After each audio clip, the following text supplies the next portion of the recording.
Hello everyone, welcome to way to freshers. మనలో చాలామంది computer science graduate అయ్యుండి graduation అయిపోయాక ఐటీ కోర్సెస్ తీసుకుంటుంటారు. ఎలక్ట్రానిక్స్ గ్రాడ్యుయేట్ అయ్యుండి ఐటీ కోర్సెస్ తీసుకుంటుంటారు. ఎలక్ట్రికల్ గ్రాడ్యుయేట్ అయ్యుండి IT courses తీసుకుంటూ ఉంటారు. అదే మెకానికల్ గ్రాడ్యుయేట్ అయ్యుండి కూడా ఐటీ కోర్సెస్ ఉంటారు.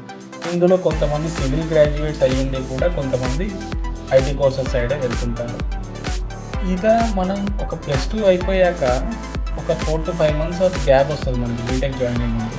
మనం 3 to 4 months or 4 to 5 months time తీసుకొని ఆలోచించి ఏ స్ట్రీమ్ తీసుకుంటే బాగుంటుంది, ఏ స్ట్రీమ్ తీసుకుంటే సెక్యూర్డ్ కెరీర్ ఉంటుంది, ఏ స్ట్రీమ్లో గ్రోత్ ఎక్కువ ఉంటుంది అని ఆలోచించి మనము ఈసీఆ, ఎలక్ట్రికలా, సిఎస్సిఆ, మెకానికలా, సివిలా అనేది మనం చూస్ చేసుకుంటాం. అంటే సబ్ స్ట్రీమ్స్ ఉంటాయి, అది డిఫరెంట్ సినారియో. ఇలా చూస్ చేసుకున్నాక కూడా మనం 4 years చదివి కష్టపడి చదివి బ్యాక్లాగ్స్ ఉంటే క్లియర్ చేసుకొని మంచి పర్సెంటేజ్తో గ్రాడ్యుయేషన్ అయిపోయాక కూడా స్టిల్ అందరం కూడా ఐటీ కోర్సెస్ సైడే వెళ్తుంటాం. ఇలా ఎందుకు అంటే ఎప్పటి నుంచో ఒక 10 to 20 years నుంచి నేను చదువుకునేటప్పటి నుంచి ఒక 10 to 20 years నుంచి ఉన్న ఒక అపనమ్మకం ఏంటి అంటే కోర్ కంపెనీస్ అయితే మెకానికల్ కావచ్చు, ఎలక్ట్రానిక్స్ కావచ్చు, ఎంబెడెడ్ సిస్టమ్స్ కావచ్చు, ఎలక్ట్రికల్ జాబ్స్ కావచ్చు. కోర్ జాబ్స్ అనేవి మార్కెట్లో తక్కువగా ఉంటాయి అండ్ కోర్ కంపెనీస్ అనేది కొన్ని తక్కువ ఉంటాయి. కోర్ జాబ్స్ అనేది కొంచెం టఫ్గా ఉంటుంది అని అపనమ్మకం ఉంది.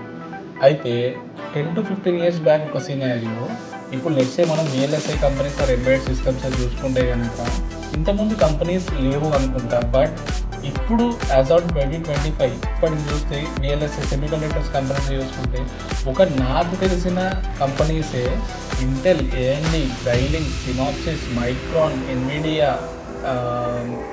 క్వాల్కమ్, బ్రాడ్కామ్, టీసీఎస్, సైంటిస్ట్ అనుకోండి. ఇన్ని కంపెనీస్ ఉన్నాయి. నాకు తెలిసిన కంపెనీస్ ఇన్ని విఎల్ఎస్ఐ కంపెనీస్ ఉంటాయి హైదరాబాద్లో. నాకు తెలియని కంపెనీస్ కూడా చాలా ఉన్నాయి. ఐటీ జాబ్ ఓపెనింగ్స్తో కంపేర్ చేస్తే VLSI or embedded mechanical job openings అయితే తక్కువనే ఉండొచ్చు అనుకుందాం.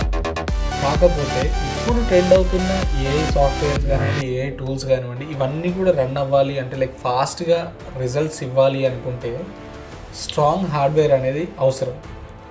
That means high and CPUs ఉండాలి, హై అండ్ జీపీయూస్ ఉండాలి. That means semiconductors. సో ఇవన్నీ కూడా అవసరం అన్నప్పుడు మనం ఎక్స్పెక్ట్ చేయొచ్చు కమింగ్ 5 to 10 yearsలో డిమాండ్ ఎంత ఉంటుంది, సెమీకండక్టర్ ప్రొఫెషనల్స్ కానివ్వండి, హార్డ్వేర్ ప్రొఫెషనల్స్కి డిమాండ్ ఎలా ఉంటుంది అనేది ఎక్స్పెక్ట్ చేయొచ్చు. By the way, I'm not promoting any VLSI or embedded training institutes. కాకపోతే ఎందుకు most of the people prefer IT jobs leaving core jobs అనేది. బట్ 4 years మనం ఇంజనీరింగ్ చదివాక మనం అప్పుడు దాంట్లో ఆ స్ట్రీమ్లో పర్టికులర్ స్ట్రీమ్లో మనం మాస్టర్ అయి ఉంటాం. ఎందుకంటే మనకున్న అగ్రిగేట్స్ కానివ్వండి, మనం బ్యాక్లాగ్స్ క్లియర్ చేసుకొని మనం ఒక నాలెడ్జ్ సంపాదించి ఉంటాం. ఇంత చదివాక కూడా మనము కంపెనీస్ తక్కువ ఉన్నాయనో లేకపోతే మనకు నాలెడ్జ్ లేదు అనో మనం దాన్ని ఇగ్నోర్ చేసి మళ్ళీ కూడా అందరూ వెళ్ళినట్టు ఐటీ కోర్సెస్ సైడ్ వెళ్తుంటాం. సో ఈ యొక్క వీడియో నేను చేయడానికి ఉద్దేశం ఏంటి అంటే ఇప్పుడు చదువుతున్న ఇంజనీరింగ్ స్టూడెంట్స్ కానివ్వండి, లేకపోతే గ్రాడ్యుయేషన్ అయిపోయి జాబ్ కోసం చూస్తున్న వాళ్ళకి కానీ యూజ్ అవ్వడానికి it's should be a thought provoking video అని చెప్పేసి. So hit a like if you accept this and share this video and subscribe if you want to get more updates from me. Thank you.